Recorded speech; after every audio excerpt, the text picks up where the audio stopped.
नमस्कार दोस्तों, स्वागत है आपका स्टॉक स्पेस पे। तो आज हम बात करने वाले हैं ऑल टाइम हाई स्टॉक्स जो हमारे स्ट्रैटेजी चल रही है। जैसे हमने वीकली रिव्यू ही करना होता है उसमें, तो आज हम उनके बारे में बात करेंगे कुछ।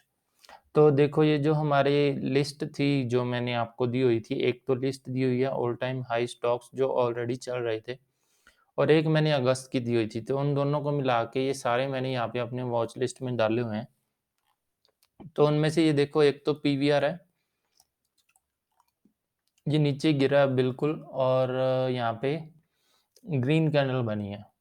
तो वैसे तो इसमें स्टॉप लॉस अभी हिट नहीं हुआ है। स्टॉप लॉस क्यों नहीं हिट हुआ? क्योंकि जो क्लोजिंग है इसकी, इस कैंडल की क्लोजिंग जो है वो मूविंग एवरेज से ऊपर हुई है। क्लोजिंग यहाँ पे सी के साथ देखो, क्लोजिंग है यहाँ पे 1833, ठीक है?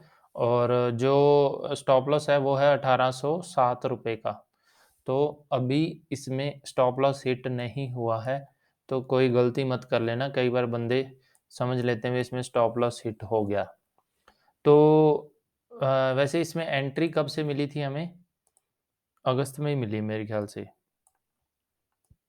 हाँ, तो ये देखो, ये इसका हाई था ऑल टाइम हाई स्ट्रेटजी के अकॉर्डिंग मंथली चार्ट पे।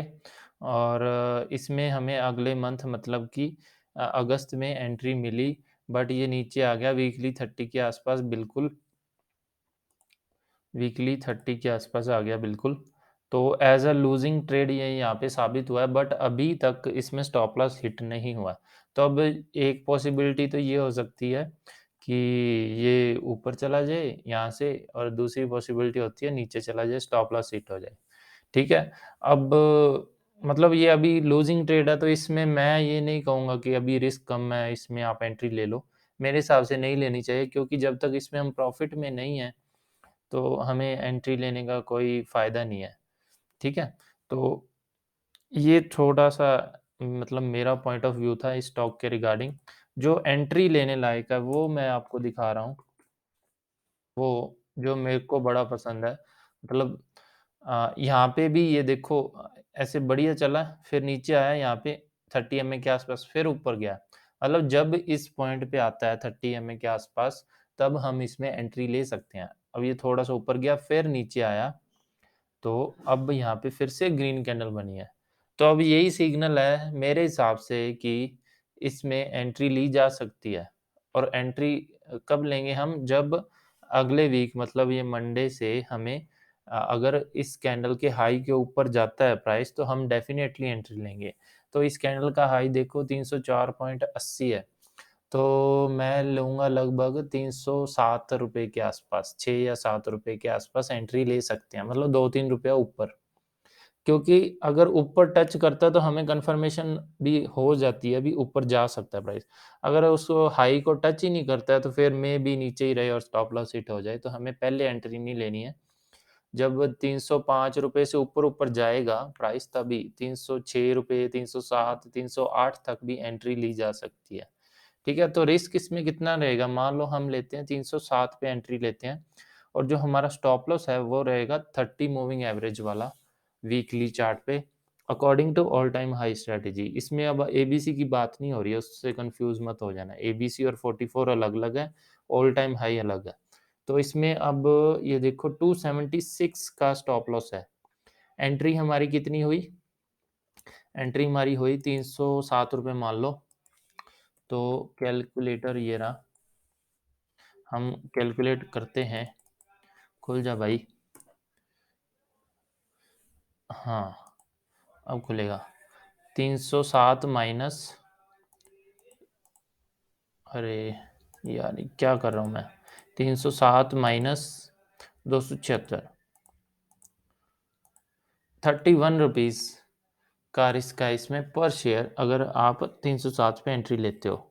तो उस हिसाब से आप मल्टीप्लाई कर सकते हो कि आपने 100 का लेना है, 200 का लेना है, 500 का लेना है रिस्क, या 1000 का लेना है। मान लो आपने 500 रुपए का रिस्क लेना है इस ट्रेड पे, तो 500 डिवाइडेड बाय 31, इतनी क्वांटिटीज़, मतलब आप 16 क्वांटिटीज़ ले सकते हो। अगर 1000 का लेना है तो फिर वही डबल हो जाएगा, 16 दूना 32। तो डिवाइडेड बाय 1000 यार, हाँ 1000, 1000 डिवाइडेड बाय 31, तो हमारे पास 32 क्वांटिटीज ले सकते हैं। तो इस तरह से आपने जितने का भी रिस्क लेना है इस ट्रेड पे, उस हिसाब से लेके आप काउंट कर सकते हैं। मतलब एवरेज आप अपने पोर्टफोलियो का 1% लेना, ठीक है? तो उस हिसाब से आप कैलकुलेट कर सकते हो। इसके अलावा जो मैं रिकमेंड तो नहीं करूँगा, बट एंट्री पॉइंट इसमें भी है, बट यार ये मैंने एज अ एक्सपेरिमेंट के लिए सिलेक्ट करा था स्टॉक। अब जैसे ये देखो बिल्कुल सपोर्ट ले रहा है 30 MA पे, बट इसमें वॉलेटिलिटी का बहुत इशू है, तो इसमें एंट्री तो मत ही लेना। मतलब मैं खुद इसमें अब और क्वांटिटीज ऐड करने का नहीं सोच रहा, मतलब अब दो हैं मेरे पास, जब तक अब ये चलेगा चलेगा, क्योंकि वॉलेटिलिटी का इशू है ना, तो इसमें ज़्यादा पैसे नहीं लगाना चाहूँगा क्योंकि ये कभी भी नीचे गिर सकता है। और तो यही थे हमारे एनालिसिस वाले स्टॉक्स जो आज मेरे को कुछ ठीक-ठाक लगे। और इसके अलावा हाँ, एक और था यार, हाँ, ये देखो ये भी गिरा, अच्छे से गिरा और यहाँ पे अब सपोर्ट ले रहा है। तो अब आपका अपना यार पॉइंट ऑफ व्यू है, मैं इसमें मेरे हिसाब से अभी एंट्री नहीं बनती है, क्योंकि जो इसमें एंट्री मिली थी वो अगस्त में ही मिली थी। मंथली चार्ट देखो, ये हाई था, यहाँ पे ब्रेक हुआ, बट जो प्राइस गया वो आगे 3 महीने तक हाई को ब्रेक ही नहीं कर पाया। फिर आगे जुलाई में ब्रेक करा और उसके बाद हमें अगस्त में एंट्री मिली, बट प्राइस अब काफ़ी नीचे गिर गया, नियर अबाउट स्टॉप लॉस के आसपास पहुँच गया है।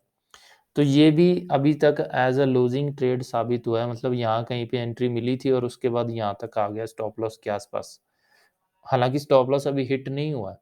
तो मे बी प्राइस ऊपर जा सकता है और नीचे भी आ सकता है, तो दोनों पॉसिबिलिटीज़ हैं।